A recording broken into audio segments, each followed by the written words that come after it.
South Asia की राजनीति में बड़ा धमाका होने जा रहा है। दरअसल 17 फरवरी ये तारीख सिर्फ बांग्लादेश के लिए नहीं बल्कि पूरे दक्षिण एशिया की रणनीति राजनीति के लिए बेहद अहम होने वाली है। ढाका में सत्ता बदलने जा रही है, नई सरकार शपथ लेगी और इस पूरे खेल के केंद्र में होगा भारत।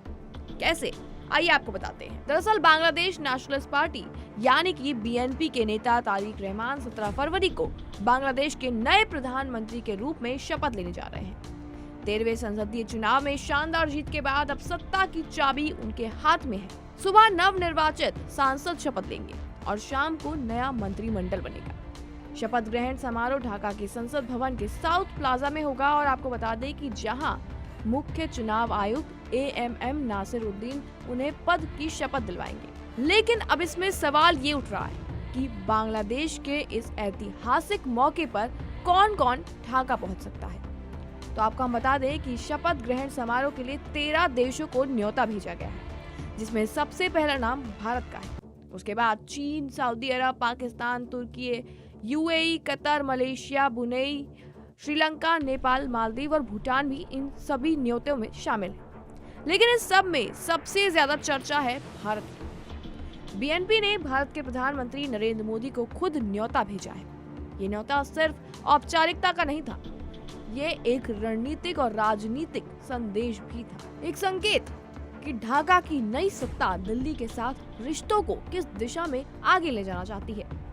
सूत्रों के मुताबिक पीएम मोदी 17 फरवरी को मुंबई में व्यस्त रहने वाले हैं, इसलिए भारत का प्रतिनिधित्व कर सकते हैं विदेश मंत्री एस जयशंकर। ये भी अपने आप में एक बड़ा संकेत देगा, क्योंकि ऐसा माना जा रहा है कि जयशंकर की मौजूदगी भारत की कूटनीतिक प्राथमिकताओं को साफ दर्शाएगी। और इस सब में ध्यान देने वाली बात तो ये है कि बांग्लादेश की अंतरिम सरकार के मुख्य सलाहकार नोबेल विजेता मोहम्मद यूनुस ने खुद 13 देशों के राष्ट्रीय अध्यक्षों को न्योता भेजा है।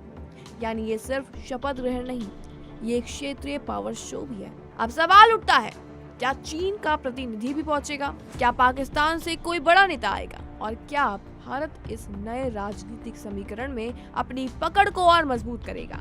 ढाका में 17 फरवरी को सिर्फ सरकार नहीं बदलेगी, दक्षिण एशिया की कूटनीतिक बिसात भी सजने वाली है। तारिक रहमान का शपथ ग्रहण समारोह भारत के लिए एक मौका भी है और चुनौती भी। अब देखना ये है कि दिल्ली और ढाका के रिश्ते किस नई शुरुआत के साथ किस दिशा में आगे बढ़ते हैं। 17 फरवरी तारीख याद रखिएगा, क्योंकि इस दिन ढाका में उठेगा एक नया राजनीतिक तूफान और उसकी गूंज दिल्ली तक जरूर सुनाई देगी।